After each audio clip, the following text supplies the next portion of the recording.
E começa agora, para todo o Brasil e para todo mundo, um vídeo novo no meu canal. E o tema de hoje é uma expansão sangrenta e a Comuna de Paris. Então,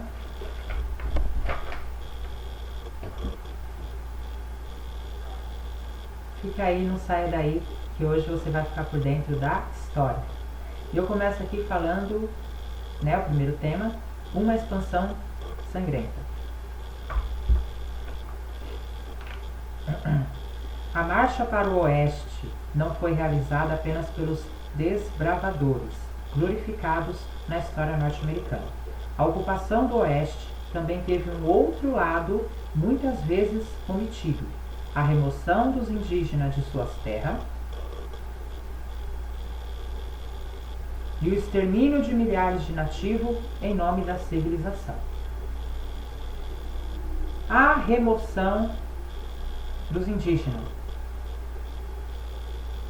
A partir de 1830, a expansão territorial norte-americana se tornou mais sistemática. O presidente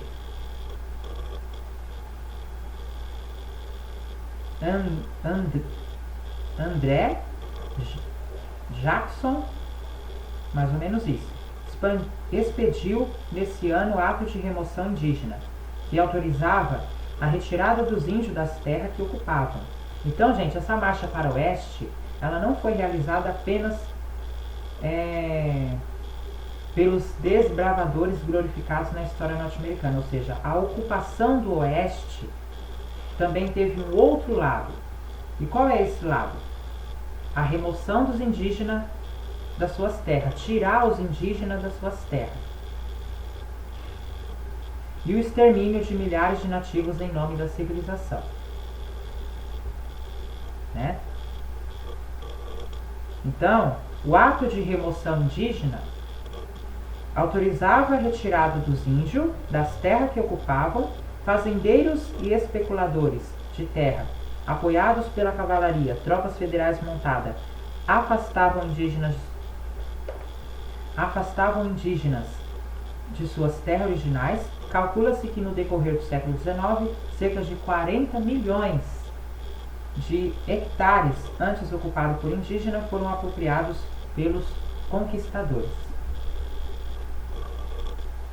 Leia a seguir o depoimento que registra a relação entre indígenas e conquistadores durante a expansão territorial norte-americana. Tatanka Yotanka, conhecido como Touro Sentado, chefe Sioux Teton, junto com Cavalo Doido, líder Sioux Oglala, comandou a luta contra a invasão de suas terras, imprimindo uma derrota histórica ao exército dos Estados Unidos em 1876. É um nome estranho, né? É um nome difícil de falar, pronunciar, mas é um nome, que tá aqui. Eu tenho que falar. Então, gente, eu vou mostrar para vocês a foto da Tatanka Yotanka. Tá bom? Vocês vão ver a foto dela agora.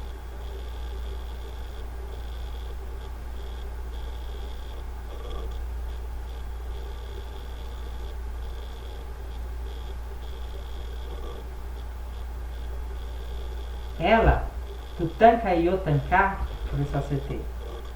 Tatanka Yotanka, eu acho que eu falei certo, né? Se eu falei errado, vocês me relevem, tá? Porque eu não sei falar essas palavras de difícil entendimento. Bom, a Tatanka, ela comandou a luta contra a invasão de suas terras, imprimindo uma derrota histórica do exército dos Estados Unidos. Tá? Então a Tatanka, ela comandou a luta contra a invasão de suas terras, no caso a terra indígena, E ela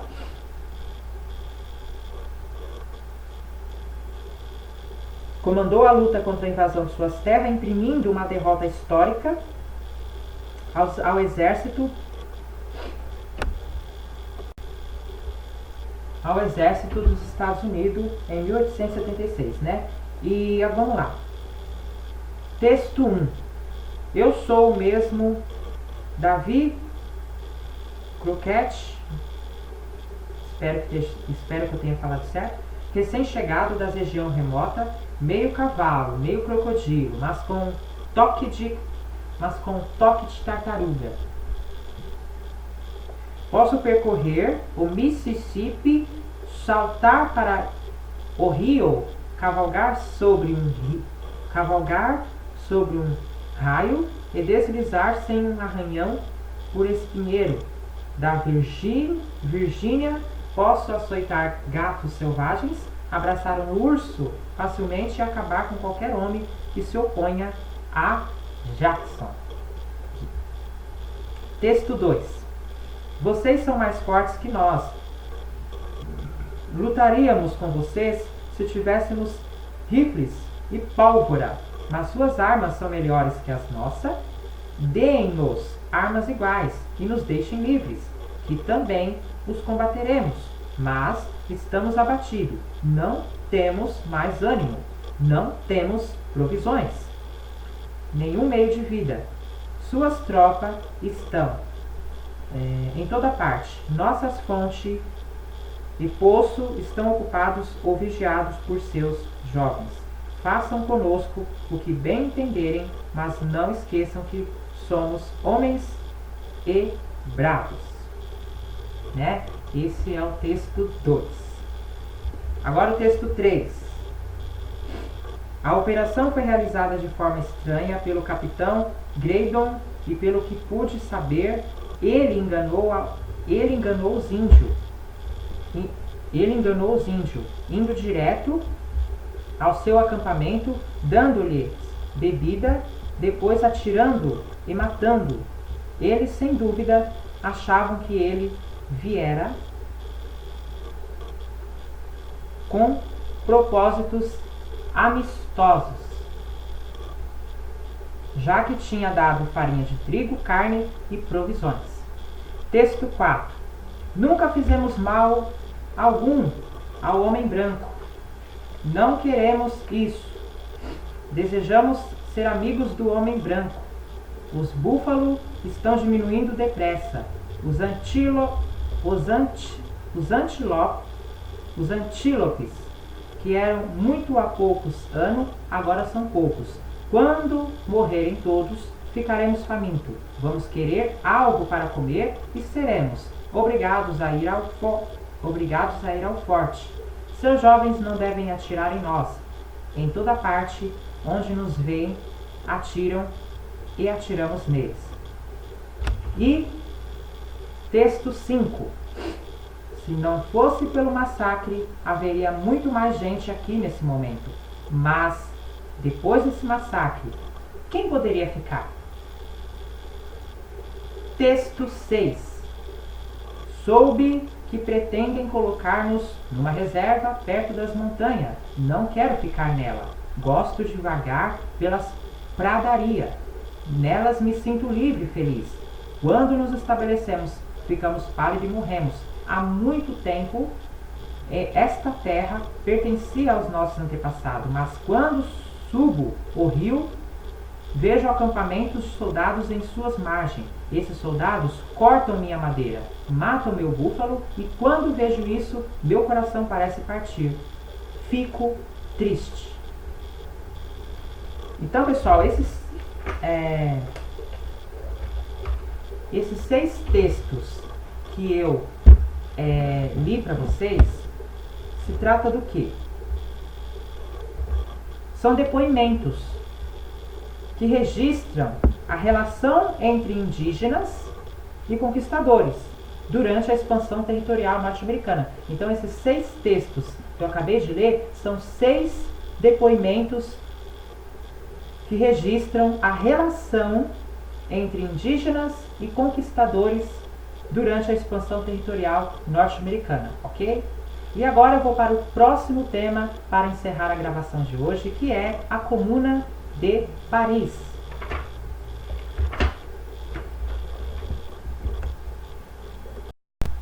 Pessoal, antes de eu falar da Comuna de Paris, eu tenho que mostrar para vocês duas imagens, tá? Que eu acabei esquecendo. A pintura anônima do século XIX, representando visões sendo abatido por tiros dos trens, muitos caçadores atiravam nos animais, usando armas que poderiam matar a uma distância de até 500 metros. A carcaça era abandonada no local. Eu vou mostrar a imagem para vocês, prestem bem atenção, observem bem a imagem.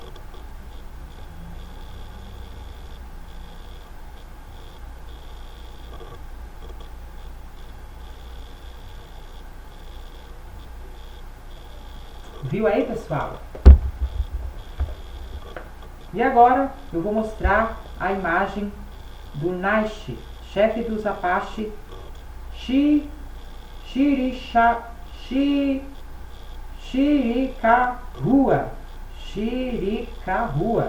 e sua esposa, em foto de cerca de 1890.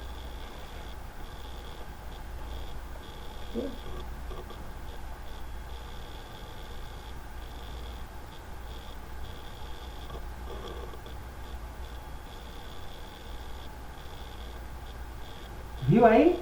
Agora eu vou falar da Comuna de Paris.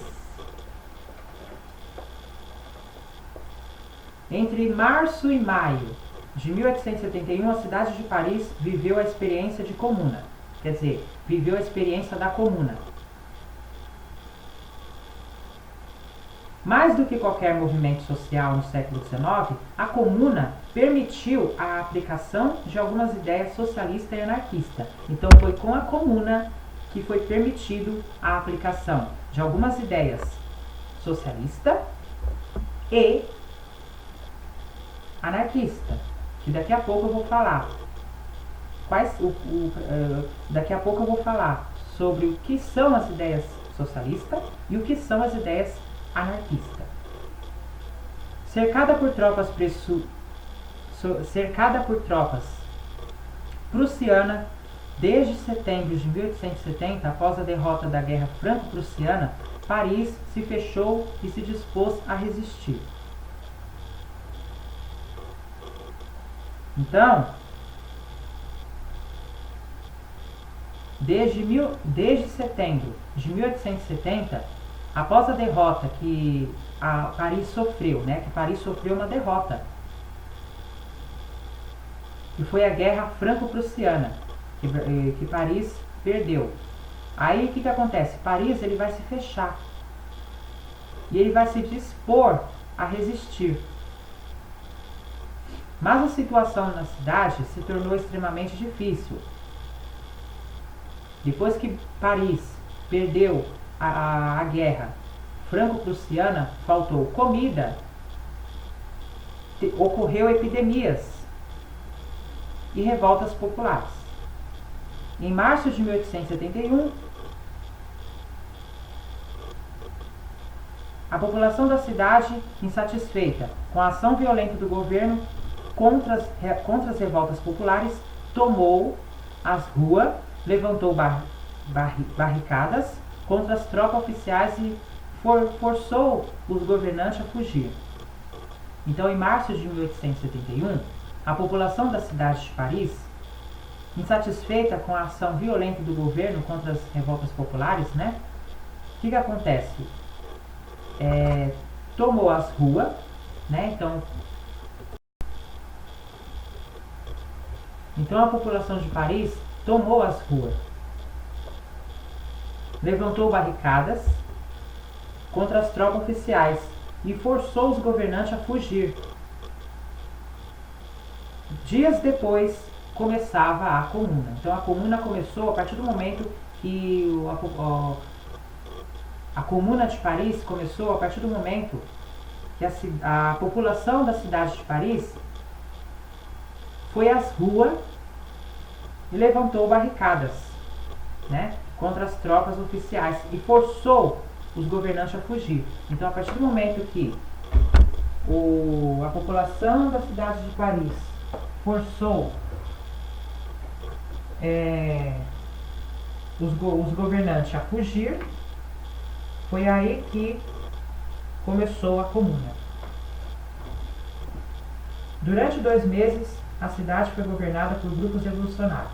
Todas as decisões eram tomadas pela população, em reuniões regulares. O governo da Comuna apresentou propostas revolucionárias de estabelecer o ensino gratuito, obrigatório e laico e de formar associações de produtores para dirigir a economia. A ideia da igualdade entre homens e mulheres, pela primeira vez, foi colocada em ação, porque até então não tinha, né?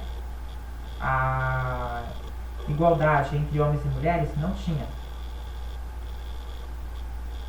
E aí depois que os governantes de Paris fogem, é aí onde vai começar a Comuna. A Comuna é o quê? É a população de Paris, né? Que vai, depois, durante 2 meses, ser governada por grupos revolucionários, né? Então, a partir do momento que a Paris é governado por grupos revolucionários, é aí que vai se, é aí que vai, a Comuna de Paris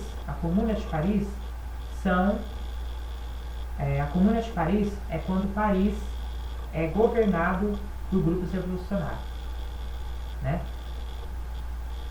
E todas as decisões, nesse momento da Comuna de Paris, todas as decisões eram tomadas pela população.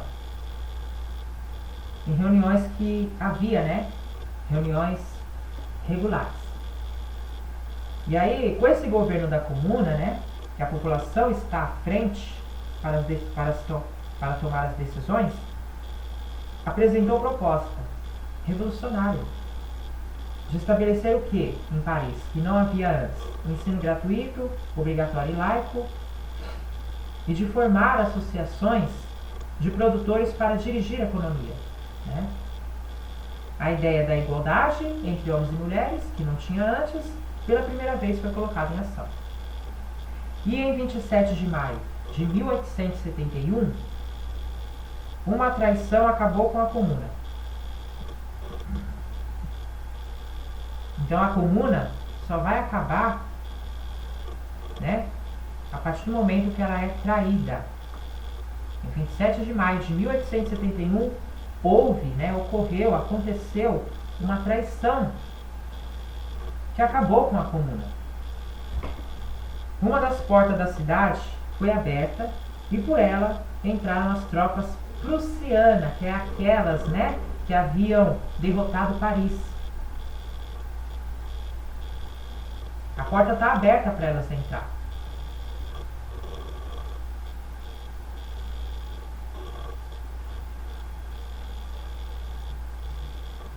E por ela entraram as tropas prussianas, que liquidaram as tropas prussianas. O que elas vão fazer? Olha só, elas vão liquidar a resistência dos parisienses. Elas vão liquidar a resistência dos parisienses. Depois da Comuna, uma reforma urbana destruiu os bairros parisienses, onde foram levantadas as barricadas. A curta experiência da Comuna foi incorporada na memória coletiva dos trabalhadores como modelo de governo popular e serviu para perpetuar o medo da revolução entre os proprietários franceses, né? Então aqui, gente, foi os próprios prussianos que traíram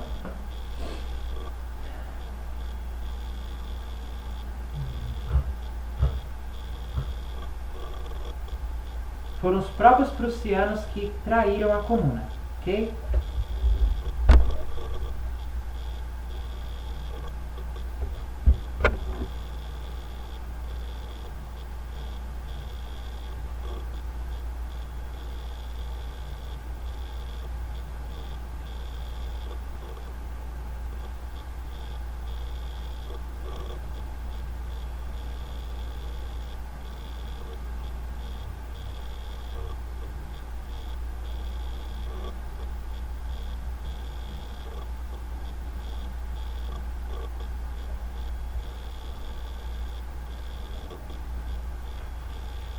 E como eu havia falado para vocês, o que são ideias socialistas?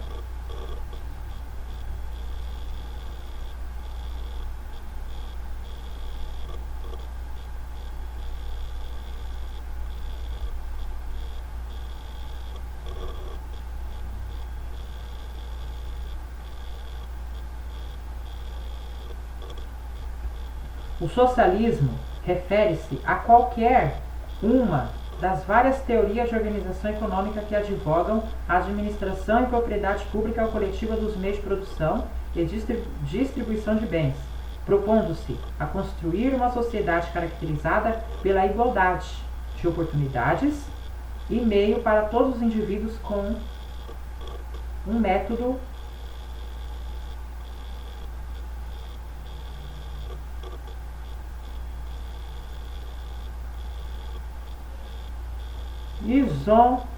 isonômico de compensação. Tá, gente? Então, o socialismo se refere, né, a uma organização econômica que advoga a administração e propriedade pública ou coletiva dos meios de produção e distribuição de bens. Propondo o quê? O socialismo propõe o quê? Construir uma sociedade caracterizada pela igualdade de oportunidades e meios para todos os indivíduos, né? E agora, o que são as ideias anarquistas?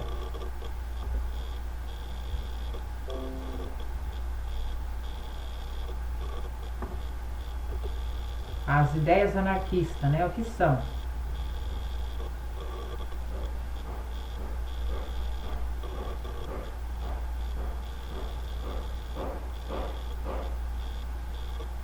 O anarquismo é uma ideologia política que se opõe a todo tipo de hierarquia e dominação. Então, o anarquismo é uma ideologia política que se opõe a todo tipo de hierarquia e dominação, seja ela política, econômica, social, cultural, como o Estado, o capitalismo, as instituições religiosas, o racismo e o patriarcado. Então é isso, pessoal. Eu preciso mostrar, antes de eu encerrar, a imagem, as barricadas que serviram para defender a capital francesa na Guerra Franco-Prussiana também foram usadas pelos revolucionários da Comuna de Paris. Essa foto é de 1871. Observe bem a foto.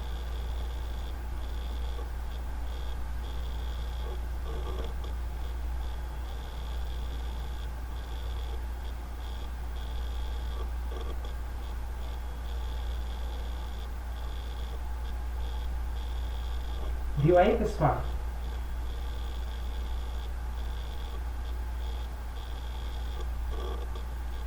Eu vou mostrar para vocês o frontispício do livro Journal de la Commune, apresentando revistas lançadas durante a Comuna de Paris em 1871.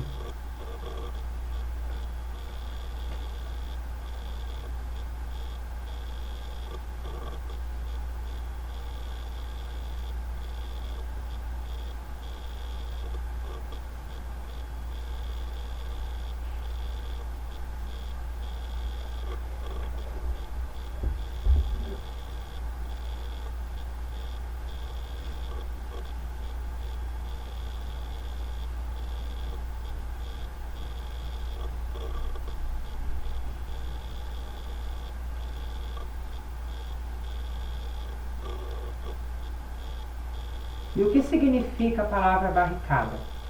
É uma espécie de trincheira feita de improviso, com barricas, carros, cavaletes, saco de areia e pedras, etc., atrás da qual se protegem os defensores de uma rua, porta ou qualquer passagem tapigo. Então a barricada, né, era uma espécie de trincheira feita de improviso com barricas, carros, cavaletes, sacos de areia e pedra. Era isso que que era o que era esses aqui que eu falei. Barrica, carros, cavaletes, sacos de areia, pedras. São esses que eu acabei de falar agora, que estão relacionados, né, que fazem parte da barricada, ok? O que faz parte da barricada? Era uma espécie de trincheira feita de improviso, né? Então, a barricada é uma espécie de trincheira feita de improviso. E quais os elementos que compõem ela? Barricas, carro, cavaletes, sacos de areia e pedras. Para quê? Para proteger defensores de uma rua, porta ou qualquer passagem, tá, pessoal? Então é isso. Esse foi o tema de hoje, espero que vocês tenham gostado. Se você não é inscrito no canal, se inscreve no canal, ativa o sininho para receber todas as notificações, já deixa seu like logo abaixo e se inscreve no canal. Eu fico por aqui e até a próxima. Tchau!